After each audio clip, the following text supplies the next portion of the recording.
my presentation, I will start sharing my screen, is actually about bridging distances with test takers, which is in line, of course, with the theme of the event. And we will see how the ALTE audits had an impact on our CELI exams. So I will only say a few words about CELI exams. They have been Many words have been already said about them, but I will just say how they started being administered in 1987. The CELI exams we will talk about are those addressed to general public, where 6 levels from the CFR are tested, and they go from A1 to C2.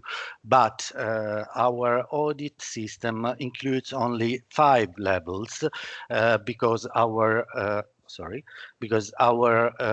A1 level exam, which is called CELI Impatto, is not being audited because of the small figures of the candidates we have for it.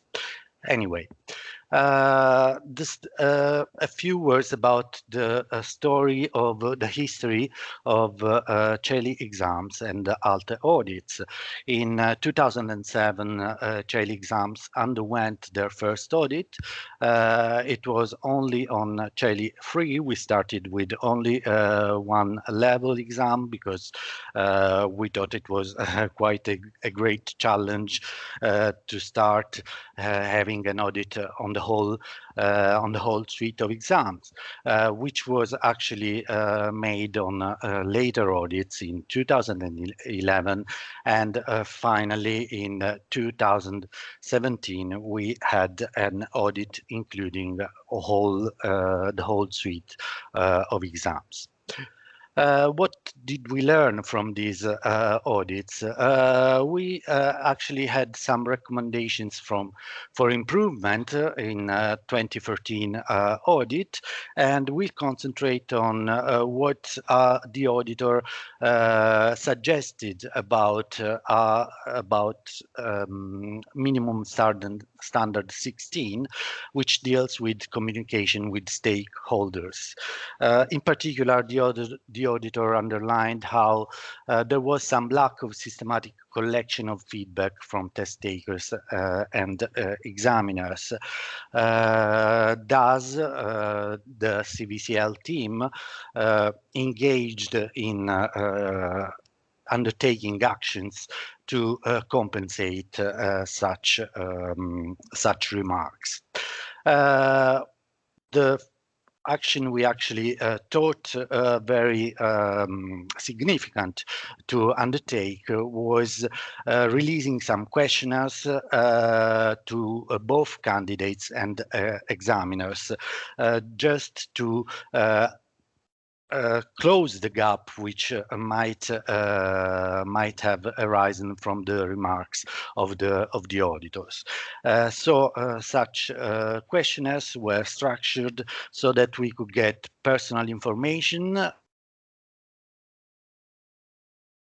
and we asked them which were the reasons for their taking the exams, and then we also asked them to give us some feedback on the written and on the oral part of the exams, leaving, if they wanted to, some comments on that. The questionnaires were delivered during the June session of CELI exams 2019. This is actually the latest data in our possession, because as you all know, after the pandemic era, it was not so easy to deliver exams as we were used to, and especially to make people stay closed in rooms for longer than it was really needed. So this is the last data in our possession. Just a few words of introduction. 630 candidates were involved in the delivery of questionnaires, and 27 examination centers spread all over the world in 20 countries and 4 continents. Just to give you an idea, I'll show you a map of the globe to show where our centers were. How about the people who were questioned in the questionnaires? There were 34 people who were taking the CELI 1 exams, that is our A2 level exam. The number of the candidates is rather small here, and that's probably due to the difficulty candidates could have in answering the questions.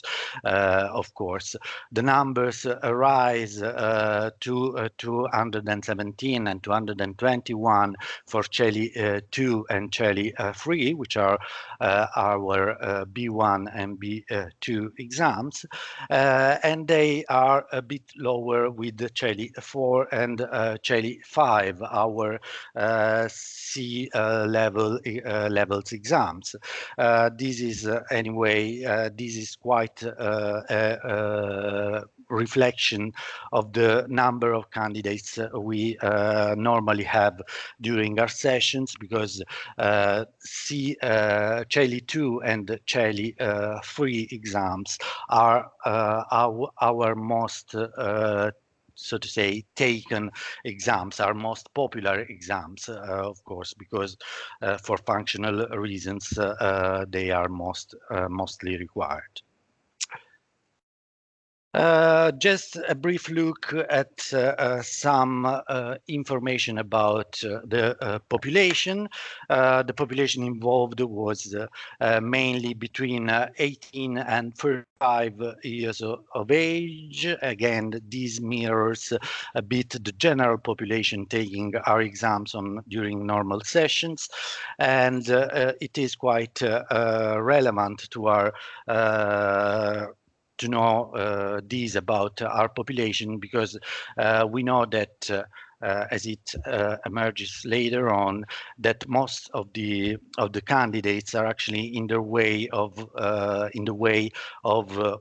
making up their career, their life, their working life, in a sense. So it's no surprise that most of the people taking the exam spans through 18 and 35 years of age. Education is also mirroring this kind of population, because as you can see here, most of the candidates, around 42%, were actually people with 14 years or more of education, thus reflecting people with quite high level of education, meaning university education or similar. And the last info about the population was the reasons why they were taking the exam. And even though most of the people represented in this chart were taking the exams for self-satisfaction, we will notice how actually the 3 other reasons reported here are study, for curriculum, to enrich their curriculum vitae, or for work, for working reasons.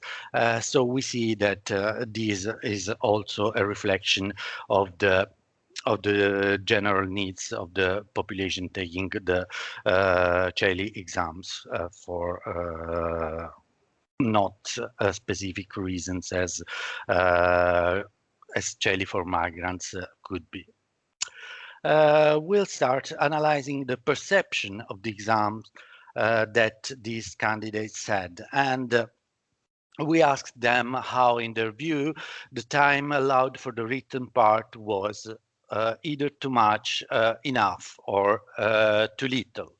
So we can see that here it's the answers are divided by CELI level, and as we can see here, both CELI 1 and CELI 2 showed very high figures about time, meaning that people felt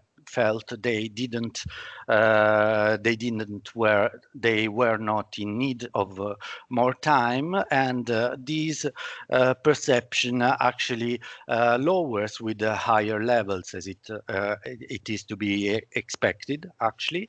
But when we notice there is no real linear progression up to CELI 5, as the highest figures belong to CELI 4, our C1 exam. A good number of 31 of people thought actually that the time at their disposal was too little for the completion of the exam.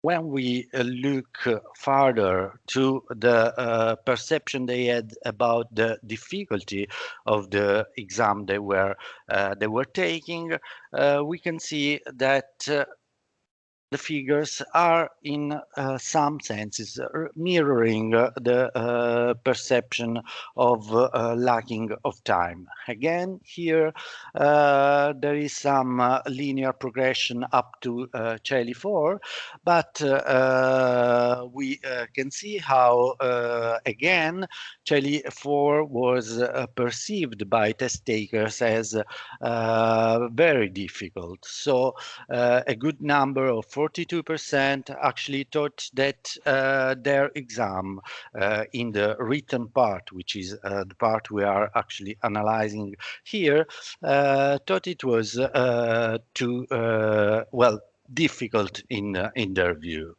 And this again is in a way overwhelming the figures for CELI 5. So again, here we have a perception of difficulty which is higher for CELI 4 than for CELI 5, for C1 exam than for C2.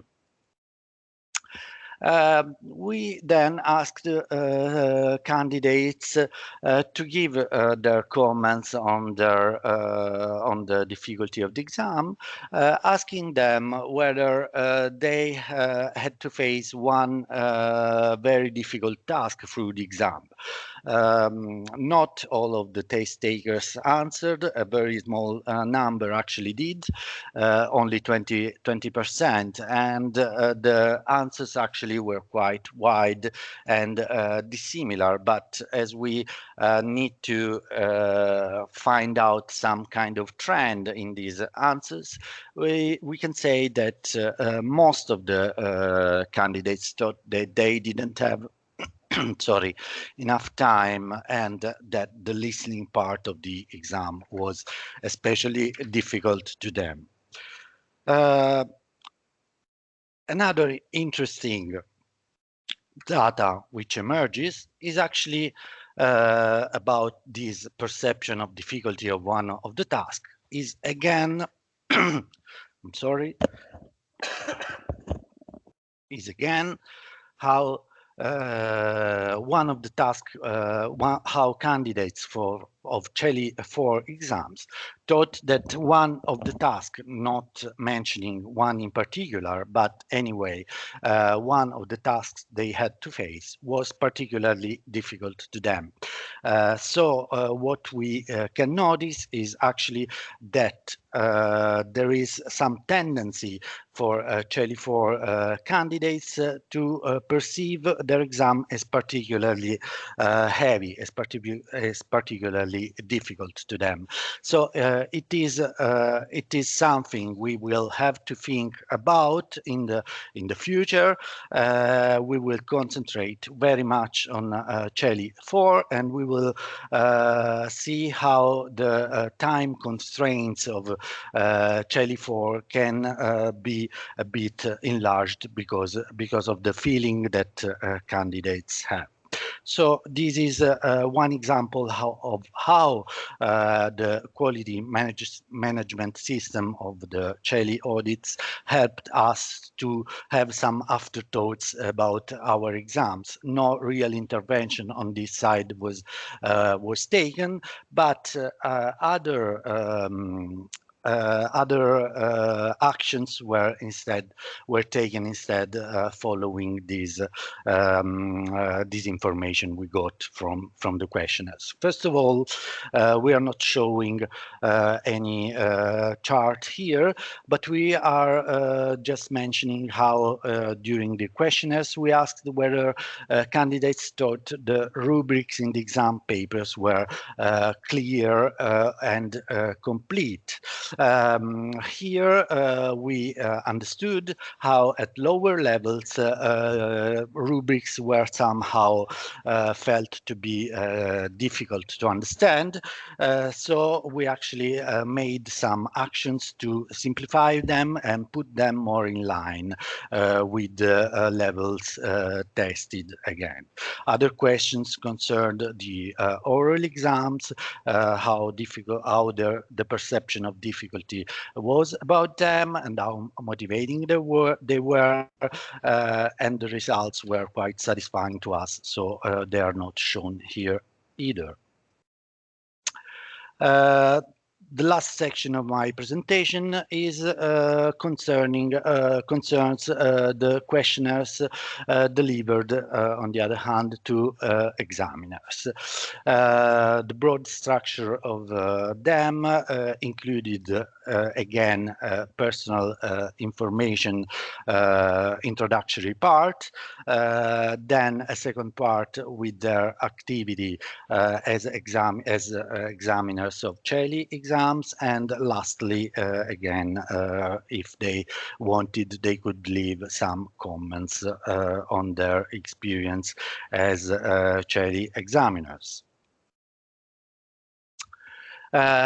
These actually answered to the question arising in 2011 ALTE audit, which was again resolved with recommendations for improvement, and among others, some remarks were made on the speaking part and on the reliability of results. This is partly due to the fact that CELI oral exams are delivered in our centers by examiners trained by CVCL experts and trainers, but still, of course, you may well understand how this procedure is actually arises problems of reliability for the results. So before 2017 audit, actions were actually taken to compensate, and we are also very happy to say that the 2017 audit was actually resolved, entirely resolved. So our actions were considered to be effective by the auditor, by the ALTE auditors. What were these actions? These actions concerned the training of examiners. New parts during the training were introduced, and it was very important in our view to introduce a section devoted to the examiners in our website, where they could actually see and assess some other exams more than those who were shown them during the normal training sessions. And if they wanted to, of course, they could have feedback from us so that we could be in touch with them, gathering their assessment and having the possibility to face their difficulty, their possible difficulty in assessing student candidates. The second action undertaken to answer the questions, the problems arising during 2011 audit was the creation and dissemination of a vademecum for CELI examiners, an handbook which is delivered to all examiners before every session, so that the procedures could be as standardized as possible, and also the assessment could turn out to be as standardized again as possible.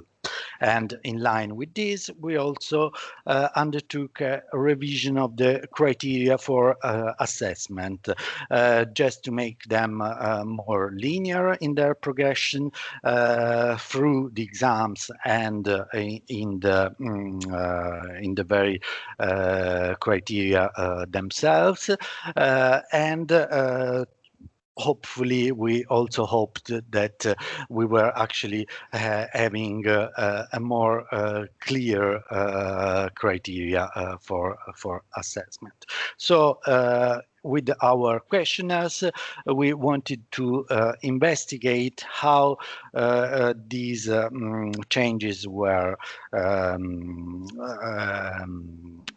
accepted by examiners, and it was very interesting to see that in the examiner's view, where they had to express their opinion with some mark from 1 to 4, 1 meaning they didn't like what we did, and 4 meaning that on the other hand, the introduction of these actions were meaningful and good and significant for their work. When it comes to the training of examiners, we asked about how clear, how complete, how useful, how adequate, and how it meant to be professionally enriching for them. And the results we got went from 3.4 to 3.8, meaning quite a high level of satisfaction by the examiners. Again, we asked them about information about the vademecum, the handbook we produced for the standardization of assessment, and again, we asked about its clarity, its completeness, how it was helpful in sharing information, and how helpful it was in standardizing the assessment. Here again, we had values ranging from 3.5 to 3.7. And lastly, we asked them about the criteria for assessment, how clear, complete they were, how they were helpful in sharing information and in the standardization of assessment. And again, here the level of satisfaction was quite high, between 3.5 and 3.6. Finally, we asked them some general opinion about the commitment it was required to them, whether it was too heavy a burden to undertake CELI exam, how it was a moment of professional growth or not, and how it meant a stressful moment for them or not.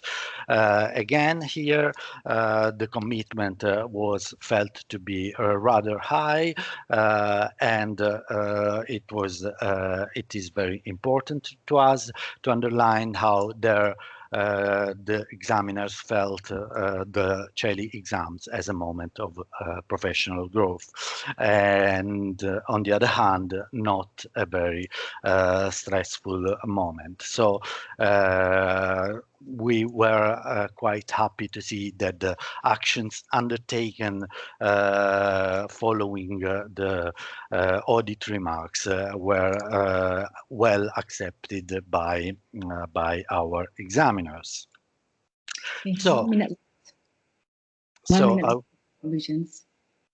Yes, I'm very close to finishing my presentation. I'll just conclude by saying that ALTE audits have had a very positive impact on the CELI exams quality, and they helped us in spotting some of the criticalities which otherwise wouldn't be that easy to spot, and which we will investigate further. ALTE audits helped us in collecting information more systematically than before, and we also want to keep on doing this via different media, not only paper-based in the future. And we will also enact some possible revision of the exams also on the basis of the information arising from the ALTE audits and the questionnaires delivered to both candidates and examiners. I will only end up by thanking particularly Lorenzo Rocca, Angela Scerra, and Pamela Mariucci, without whose work this presentation wouldn't be possible. And I thank everyone for the attention. Grazie per l'attenzione. Ho finito.